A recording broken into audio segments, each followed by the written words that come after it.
The mystery of the Bosnian Church.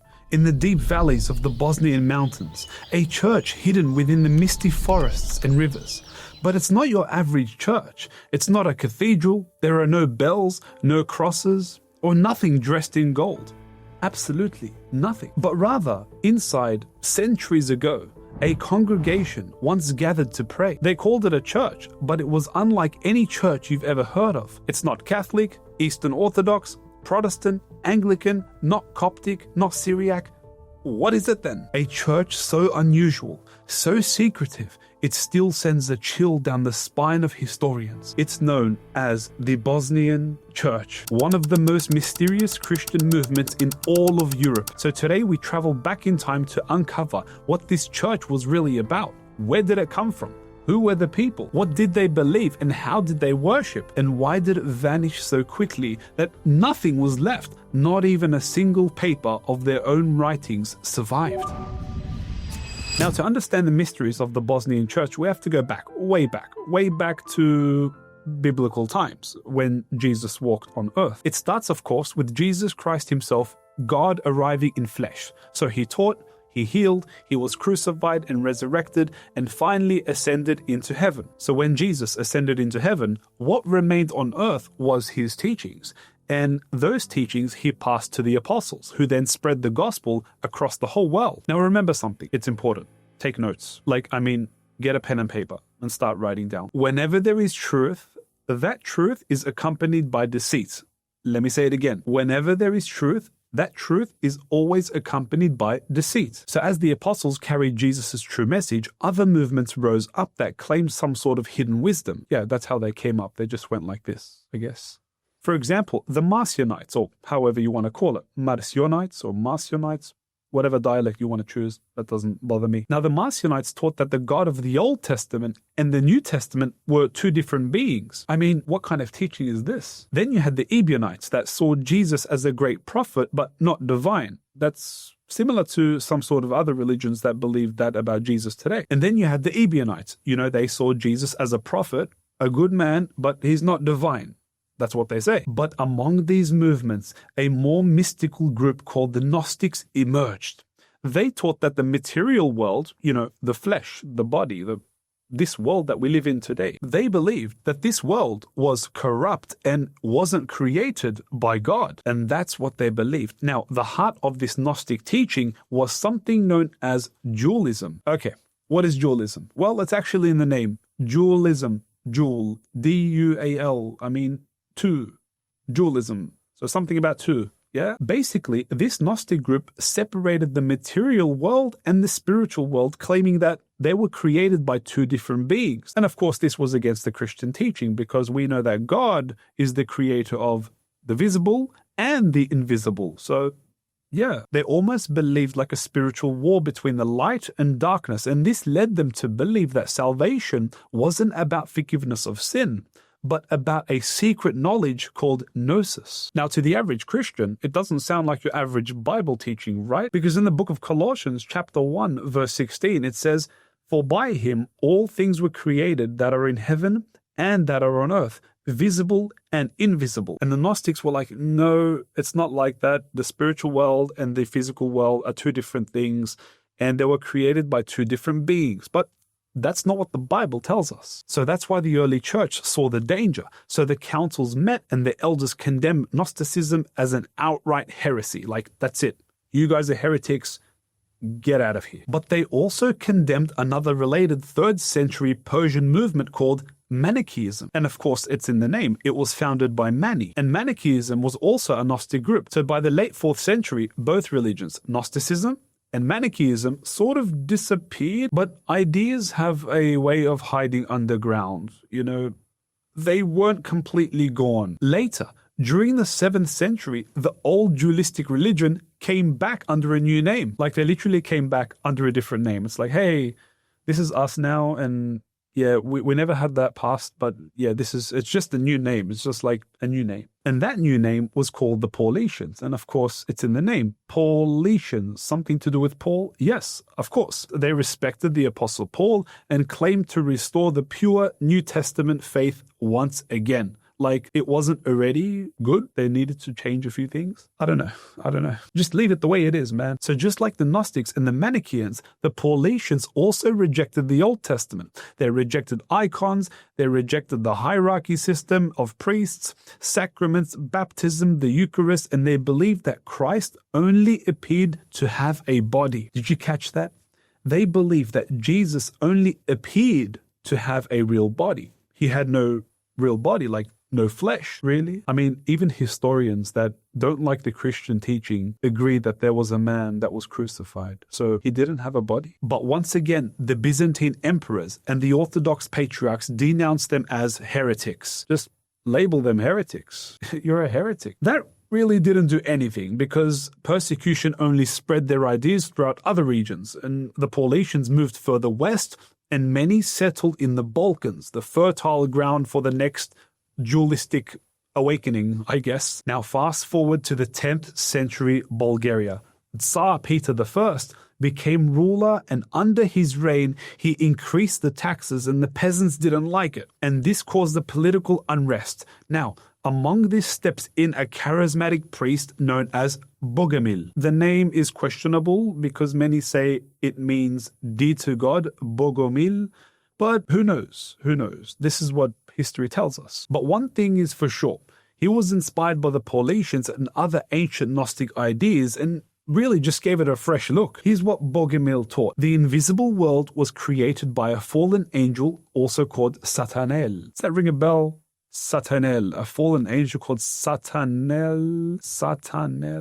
Anything? And of course, the good God rules the invisible and spiritual realm. And again, it's the same teachings over and over again. The Old Testament should be rejected because the God of the Old Testament and the God of the New Testament are two different beings. Church sacraments, icons, grand buildings were distractions, and the true Christian path was poverty, prayer, honesty, non-violence, and fasting and inner purity. So I kind of agree just on that point. That's what Christianity is about. You know, love, non-violence, peace, prayer. You can't reject the Old Testament. I mean, we need that prophecy. But that's what Bogomil and his followers, known as the Bogomils, just put an S at the end of the word and you have a group that follows you. Yeah. Bogomils. That was his group, and he had followers. So now we have an entire new group known as the Bogomils. Now this Bogomil religion thrived in Bosnia, but why? Why Bosnia? Well, it's a combination between their mysterious teachings, their political problems, and also Bosnia's geographic location, making it the perfect place for a secret worship gathering. See, Bosnia lies in the West Balkans, a country surrounded by mountains, rivers, villages, valleys, twisting roads through the deep forests. Is that how you... Yeah, but they never used to drive. I think they used to ride horses this way, or something like that. Now, during the Middle Ages, it was a powerful kingdom, but became weakened due to pressure from Catholic Hungary and Croatia to the northwest and Orthodox Serbia and Byzantine to the southeast. In other words, their neighbors wanted control over Bosnia, just pressure them, because it was right in the middle. Now, this geography made Bosnia hard to take over, and its people were always searching for independence from their noisy neighbors. They were just so loud. Now, the Bogomils arrived as missionaries from Bulgaria and were preaching in Bosnia's valleys. And the Bosnian community loved the Bogomil teachings because it resonated with the poor. Do you remember? They were all for the poor, which is the Christian foundation. Help the poor, love the poor. So it resonated within the Bosnian community. They heard a gospel that blessed their hard lives of labor. They didn't need cathedrals of marble, gold. They could meet in humble houses and still worship God. And that was the beginning. And that's what the Bogomils were known for, a simple life. By the 12th and 13th centuries, the Bogomils transformed into something new. Again, there's another transformation. And if you think the Bogomils were the last movement, think again. They're going to shape into something new once again, the Bosnian Church. Or we can say Ecclesia Bosnensis, literally the Church of Bosnia. It wasn't just a Bogomil sect anymore. It was a homegrown church that was woven into Bosnian society and recognized by its own rulers and people. It's like, yeah, we're not secret anymore. Guys, we have a church and this is our teaching, so accept us. They were loud and open about their new Bosnian church, and it became the official religion of Bosnia. Now, because they were open about their new church and new teachings, they were hated by the Catholic and Orthodox churches even more, much more than when they were actually a secret sect. But now they were open and they're like, hey, this is who we are. They were flexing their muscles like this is our church. But really, what was their teaching about? Why were they so distinctive and disliked by their neighbors? One word: humble.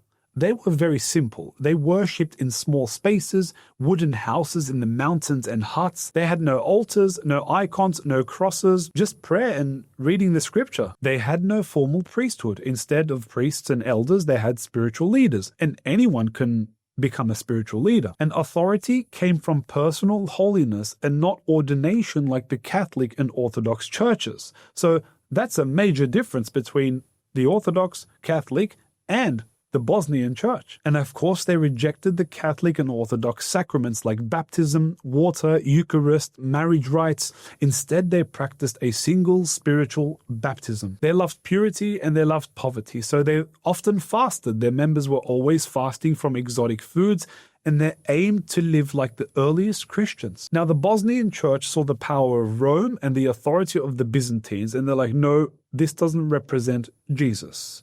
Jesus was humble, and he lived a very simple life.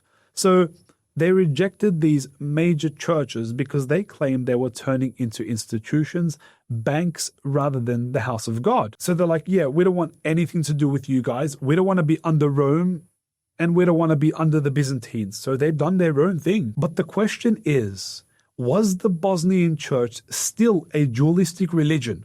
Because if it was, then it completely goes against the basic Christian doctrine. Very, very interesting. There are no teachings, books, manuscripts, artifacts that remain from the Bosnian Church so that we can actually witness or see what they were actually teaching.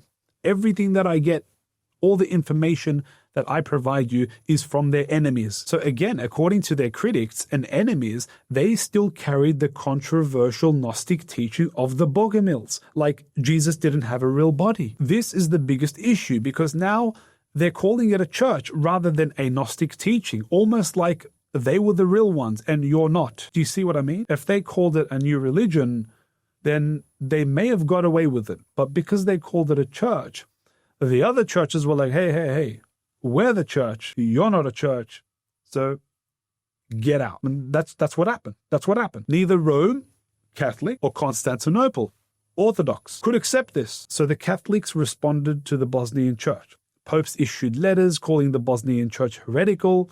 Hungarian and Croatian rulers launched crusades and inquisitions into Bosnia, and also the Orthodox Church, they responded to. The Serbian Church and the Byzantine authorities refused communion with the Bosnian believers, denouncing them as Bogomil heretics, something that fascinates me more than anything about the Bosnian Church. Despite all these issues, while the Catholic and Orthodox armies fought and the political pressure was heating up, the Bosnian Church still quietly prayed in hidden houses, and it survived for centuries. This really gets me thinking, like, they really understood humility. They really understood what it meant to be humble, and they really prayed. That really gets me thinking because their intention seems pure. They weren't like the Orthodox or the Catholic, where they were outspoken about their faith and their authority was almost the same level as the governments. And there was a stage where the governments feared the Catholic Church, where they're like, hey, you're getting too much power. And the Bosnians weren't having that. They're like, yeah, that's fine. We're cool with worshipping in small wooden houses near the mountains where no one sees us, no one tells us what to do. So that gets me thinking. Let's go all the way to the 15th century. Let's travel way back to the 15th century. While the Bosnian Church prayed in hidden mountain houses, a storm was rising to the east. A big storm was rising. Far away in northwestern Anatolia, a warrior dynasty of Oghuz. Did I say that right? Oghuz, Turks, Oghuz, something like that. They were a warrior group. They were tough, man. They were really tough. You wouldn't want to stand in their way. So the Oghuz Turks had grown from a tiny frontier into the Ottoman Empire. By the mid-1400s, their red crescent banners also flew over Constantinople. Wow. And they didn't stop at Constantinople. They moved even further. They went into Serbia. They went into the Balkans. And they were watching Bosnia really close. They were watching Bosnia really close, like that. But why? Why Bosnia? The ruler at the time was King Stefan Tomasevic. He ruled a kingdom that was torn by constant pressure from Hungary and the papacy, bitter feuds among the nobles, long-running conflicts between Catholics and the homegrown Bosnian Church. To the Ottomans, this was a fortress with its gates half open. It's like, hey, come in. Take over. It was just waiting for a powerful kingdom to just walk in and take over. Sultan Mehmed II, the conqueror of Constantinople, marches west with a massive army. His artillery, new thunderous cannons, smashes through the Bosnian fortress. His artillery with new thunderous cannons smashed into Bosnian fortresses and they just walked right in. The Bosnian nobles were divided in a few weeks. I mean, the medieval Bosnian kingdom collapses and independent grown Bosnia shatters. Like that's it. Bosnia has been taken over officially by the Ottomans. Now what follows is a transformation of society itself. The Ottomans did something remarkable for the time. Rather than annihilate every rival faith and force conversion, they installed a millet system, which means Christians and Jews could keep their faith. They could have churches and temples, but in return, there's a return. Something has to be done. They were ordered to pay special taxes and to acknowledge the Sultan's authority. And this policy kept peace. Everyone was like, okay, that's a good deal. This policy kept peace, but it also created powerful incentives to convert. There were benefits for conversion. They're like, hey, if you convert, this is what we offer. They gained full legal rights and easier access to land ownership. They had elite opportunities like protection from officials, governors, politicians, even the Janissary army.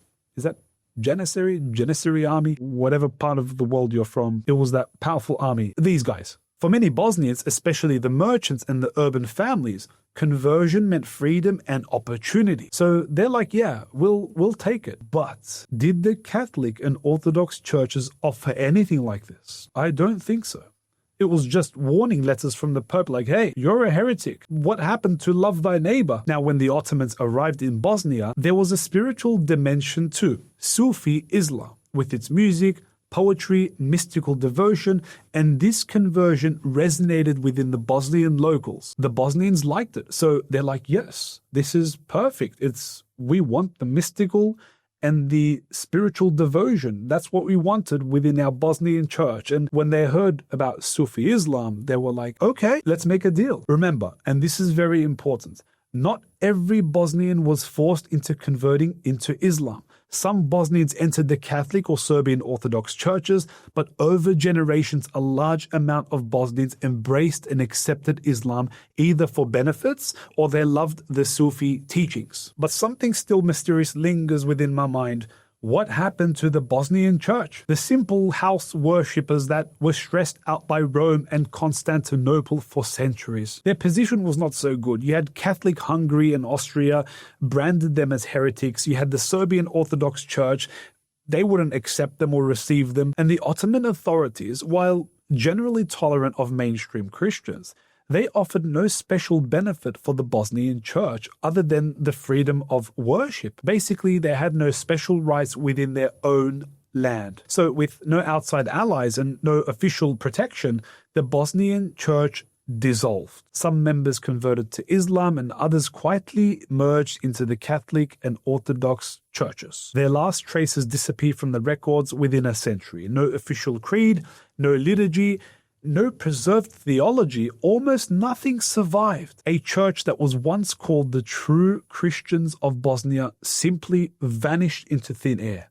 Vanished, just like this. From this long, complex process emerged a new identity. Again, we have so many transformations and rebirths within this Bosnian nation, this state, this country. What's next for Bosnia? So a new identity emerged. Muslims of Bosnian origin began to be called Bosniaks. You get that one? Bosniaks. The name distinguished them from the Catholic Croats and the Orthodox Serbs who also lived in Bosnia. Let me explain. No, let me explain. Sit down. Sit down for this one. Let me explain. Bosniaks are mostly Muslim. Croats, mostly Catholic, and Serbians, mostly Orthodox, all belong to the nation of Serbia. Any citizen, whatever their religion or ancestry, is Bosnian in the geographic sense. That's what the term Bosnian means. And anyone living within the land of Bosnia is considered a Bosnian, regardless of religion. I can be a Bosnian too. I mean, do I look like a Bosnian? Can I get away with it? Throughout the centuries, the Bosnian identity kept changing, just like their flags. I mean, look at the Banat of Bosnia from 1154 to 1377. A blue with a white cross. It looks really good. Then the Kingdom of Bosnia, 1377 to 1463, a golden lily designed for a proud medieval kingdom. Then the Ottoman Sanjak of Bosnia, 1463 to 1831. This is the famous crescent and star of the Islamic world. Then we have the Bosnian uprising and the Austro-Hungarian era in the 19th century, green and yellow. And let's not forget the famous Yugoslavia in the 20th century, red flag with a socialist star. And now we have the modern Bosnia and Herzegovina flag from 1997, blue field, golden triangle with white stars. Each flag marked an important time in history and tells an epic story about the Bosnian people, their faith, religion, and their stance on politics. So what remains of the Bosnian Church today? Again, no prayer, no books, no doctrinal canons, no letters, no sacred houses, no stones, no artifacts, nothing, not even a small clue. Absolutely nothing. Actually, sorry, something does remain. Hostile writings from their opponents. I mean, warning letters from the Pope and patriarchs and threats from their neighbors like, hey, you better change. So from those writings, we begin to understand what the Bosnian Church was about. So what was the Bosnian Church? Were they Christian mystics preserving a purer gospel?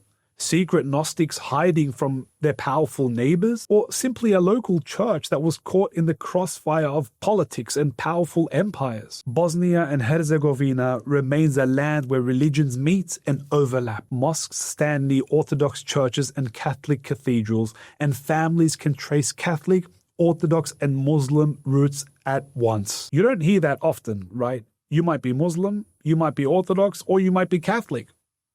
Who knows? The disappearance of the Bosnian Church reminds us how fragile religious movements can be and how their echoes can reshape nations. The desire of the Bosnian Church was on simplicity, it was poverty, it was inner prayer, just like the apostles of Jesus. And this inspires some Christians and historians today, like myself, to actually delve into the Bosnian Church and what they really stood for. And as you know, I love this sort of mystery. And when I found out about the Bosnian Church, I'm like, I'm going to get into this and I want to know more about the Bosnian Church and what they actually stood for. Until we have more detail or something that's uncovered may shed some light over the Bosnian Church. But still now, it's a mystery. It really is a mystery. And we have nothing else, really. May peace rest on the mountains and valleys of Bosnia and Herzegovina and all who call themselves Bosniaks, Croats, Serbians, or simply Bosnians. And may the mystery of the Bosnian Church continue to invite wonder, reflection,